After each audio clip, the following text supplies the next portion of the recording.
अरे ओए, इधर खड़ी हो, खड़ी हो। ये किस तरह से बात कर रहे हो मुझसे?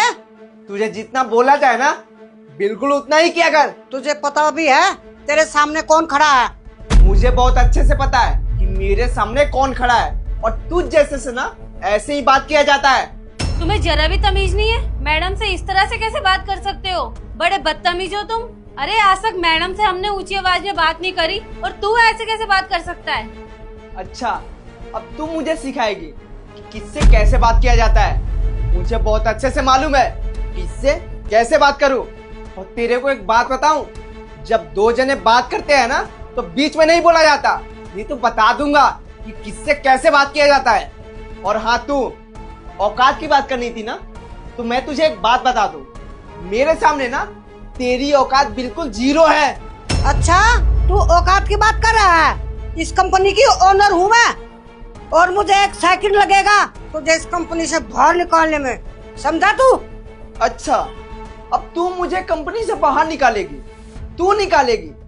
तेरी औकात है मुझे कंपनी से बाहर निकालने की? अगर तू मुझे कंपनी से बाहर निकालेगी ना तो तेरी कंपनी ठप हो जाएगी, बिल्कुल तेरी तरह जीरो हो जाएगी, जीरो। निकाल कर दिखा। तुझे ये लगता है ये कंपनी तेरी वजह से चल रही है? देख रही हो सिया, जिस लड़के की मेरे सामने जुबान तक नहीं चलती थी, आज वो मुझसे तू तड़ाक के बात कर रहा है।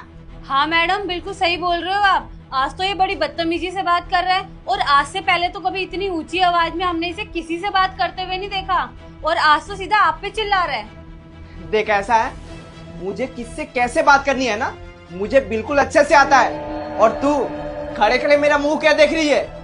डर गई क्या मुझसे? निकालना मुझे कंपनी से बाहर। क्या देख रही है? धक्के मार के निकालेगी ना? निकाल। बिल्कुल नहीं, मैं तुझसे डरती नहीं हूँ, और तुझे मैं अभी इस कंपनी से बाहर निकालती हूँ, क्योंकि अब मैं भी नहीं चाहती तेरे के सिक्योरिटी गार्ड मेरी कंपनी में काम करे। इसलिए अभी की अभी निकलो यहाँ से। हाँ हाँ, जा रहा हूँ। मुझे भी तेरी कंपनी में जॉब नहीं करना है। और देखियो तेरी कंपनी ना कैसे ठप होती है, और तेरी तरफ बिल्कुल जीरो हो जाएगी। बहुत सही किया मैडम आपने इसको कंपनी से बाहर निकाल कर। और अगर आज आप ऐसा नहीं करती ना तो कल को झाड़ू पोछे वाले भी आपसे इतनी बदतमीजी से बात करते। सिया, तू था अपना काम कर, इसे तो मैं देख लूंगी। जी मैम।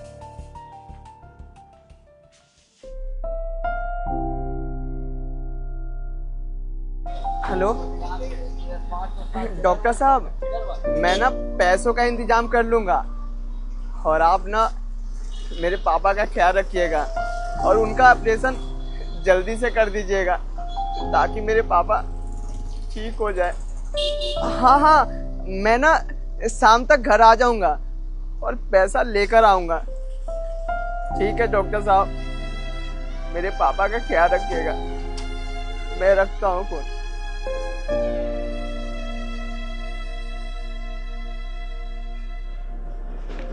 मैडम, जिस सिक्योरिटी गार्ड को भी आपने बाहर निकाले है ना, वो भी कॉल पे बात कर रहा था, और शायद वो अपने गांव में बात कर रहा था। उसके पापा की तबीयत खराब है शायद, और बहुत परेशान भी लग रहा था वो।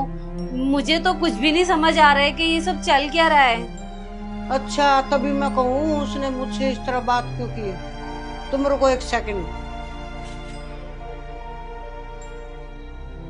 विकास, उस सिक्योरिटी गार्ड को अंदर भेजना। मेरे गए हुए 2 मिनट भी नहीं हुआ और तुझे मेरी जरूरत पड़ गई। बता, क्या काम है तुझे? देखो राहुल, मैंने तुझे इसलिए बुलाया है, मैं जानना चाहती हूँ तुमने मुझसे बदतमीजी से बात क्यों की।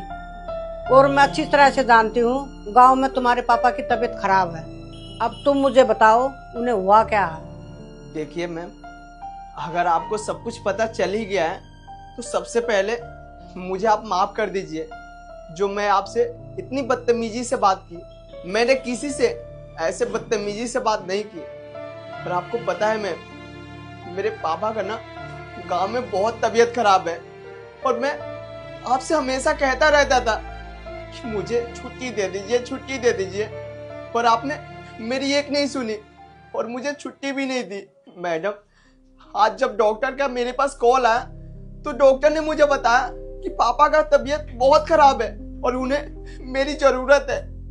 आप ही बताइए मैडम, ऐसा पैसा कमाने का क्या फायदा जब मैं अपने पापा का मुसीबत में साथ ना दे पाऊं। इसलिए मैंने सोच लिया था कि मैं कुछ ऐसा करूंगा कि आप खुद मुझे काम से निकाल देंगे और मैं गांव जाकर अपने पापा का अच्छे से ख्याल रखूं और उनका देखभाल कर सकूं। बस यही कारण है मैडम जिससे मैंने ये सब कर दिया। मुझे एक बात बताओ, तुमने ये सोचा अगर तुम यहाँ से जॉब छोड़कर चले जाओगे तो तुम्हारे पापा का इलाज कैसे होगा? अगर तुम्हें पैसों की जरूरत पड़ेगी तो तुम पैसे कहाँ से लाओगे? ये सोचा तुमने? अब मैं समझी तुमने मुझसे इस तरह से बात क्यों की। तुम्हें लगा कि तुम इस तरह से बात करोगे तो मैं तुझे काम से निकाल दूंगी। तुम्हें लगा अपने पापा के पास आराम से चले जाओगे, पर ऐसे नहीं होता। तुम्हें अपने पापा की कंडीशन बतानी चाहिए थी मुझे। अगर तुम्हारे बारे में कोई जानता ही नहीं तो तुम्हारी मदद कोई कैसे करेगा? ये सब छोड़ो और अपने गांव जाओ, अपने पापा का अच्छे से इलाज कराओ। और तुम चिंता मत करना, तुम्हारे एक दिन की भी सैलरी नहीं कटेगी। और मैं एक काम करती हूँ, तुम्हारे अकाउंट में पैसे डलवा देती हूँ, जिससे तुम्हारे पापा का इलाज भी हो जाएगा और कोई दिक्कत भी नहीं होगी। ठीक है, अब खुशी खुशी घर जाओ। मैडम आपका बहुत बहुत शुक्रिया। अब मैं जल्दी से गांव जाता हूँ और अपने पापा का ख्याल रखता हूँ। और हाँ, आप दोनों प्लीज मुझे माफ कर दीजिएगा।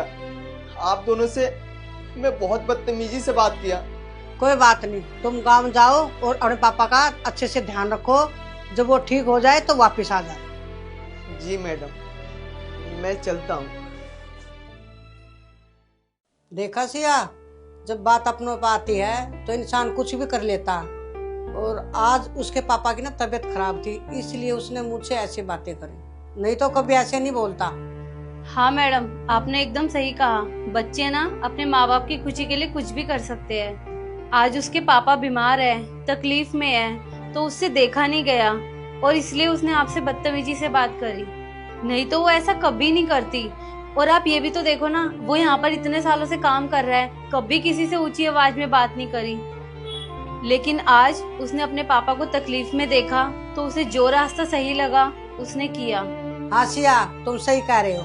अब वो काम चलागा ना, अब उसके पापा ठीक भी हो जाएंगे। अब तुम जाओ, अपना काम करो। मुझे कुछ काम होगा तो मैं तुम्हें बुलवा लूंगी।